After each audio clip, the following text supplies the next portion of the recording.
Tracy Matthewman from tracymatthewman.com today to come on the show to talk to us, because one of the things I'm trying to do now is to have successful entrepreneurs who are using virtual assistants in their business and outsourcing several tasks to come on the show and talk about their experience, their challenges, and how they also have been successful making use of virtual assistants, so that you can put yourself in their shoes and imagine how you can make use of virtual assistants in your business. So before I go any further, Tracy, I want you to introduce yourself and tell my audience more about your company, so we can give them a context as to why you even had need for virtual assistants in the first place. Okay, well, I'm pretty much a solo entrepreneur. I do work from a home office, and I help small business owners realize the value of online marketing and social media. And I help them not only understand the value and help to get them their strategy together, but then I also go that extra step and I actually help them implement it, because my background is in web design and graphic design. Yeah. And in IT, I was in a corporate IT position for 15 years, and so I have a lot of the technical skills that are required and a lot of the graphical design skills, but I've incorporated that with marketing, and so now I help them to not only strategize, but implement whatever it is they need to do. That's good, because one of the things that I find is that a lot of companies that do maybe kind of something similar to what you do is that they just stop at the point of telling the client what needs to be done. And why do you go to the extra step of actually implementing it for the clients, for your clients? Well, actually, it was a bit of reverse for me, because I started off in web design and graphic design, and more than 5 years ago, I was creating these websites that they looked great and they functioned okay, but they didn't really add to the bottom line of my client. And so I have a bit of a background in marketing, so I decided that it's right when online marketing sort of picked up, and I just saw a perfect match there.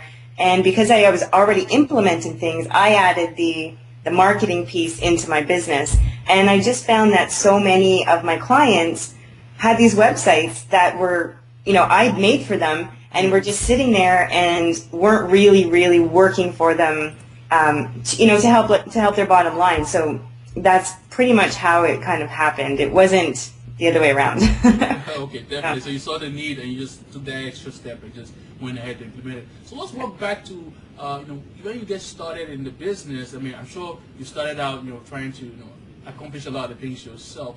What was that need that you saw that made you feel that, oh, I had to get somebody else to help me, a virtual assistant, whatever, to help you with some of the tasks that you do?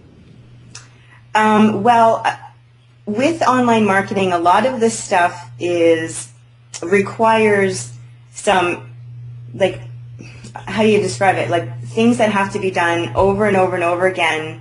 But it's like very administrative, right? It's not strategic. It doesn't take, like a really creative train of thought.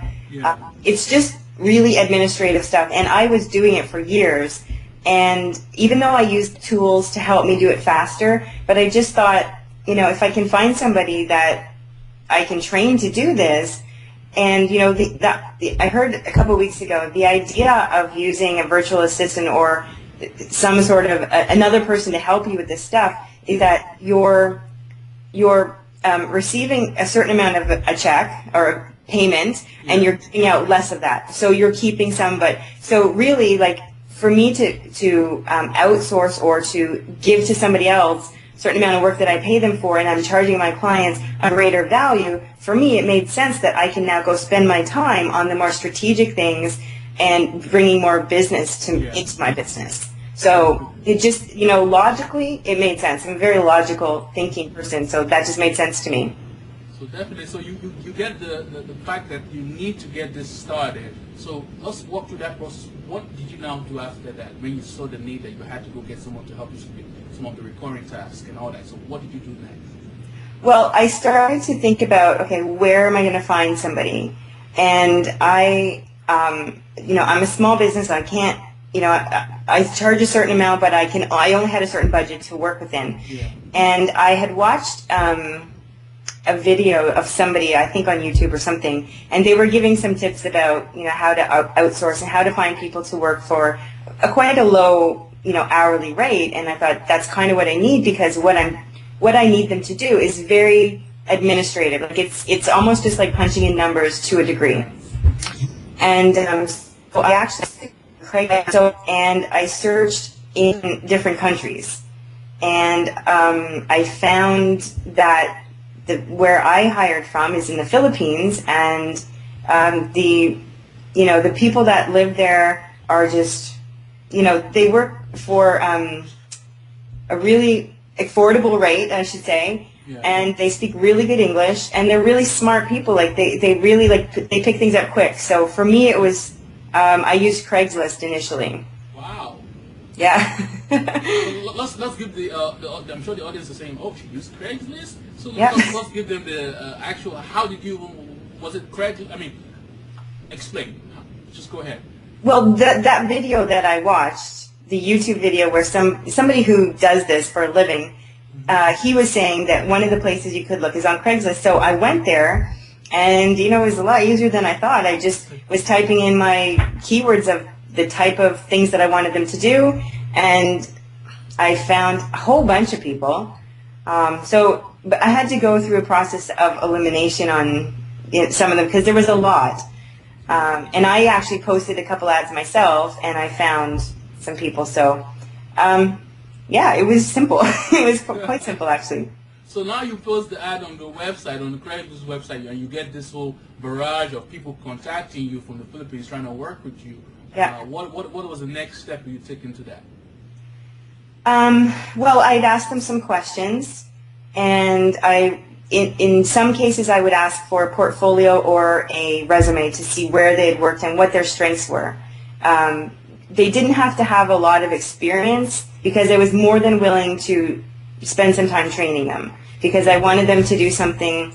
If you want somebody who's really experienced, you're going to pay more money, right? And I didn't really want to pay more money. I would rather have spent a little time investing in this person to educate them on what I need them to do. And, it's better for me, it's better for them because they're learning. And then my goal is that we grow together.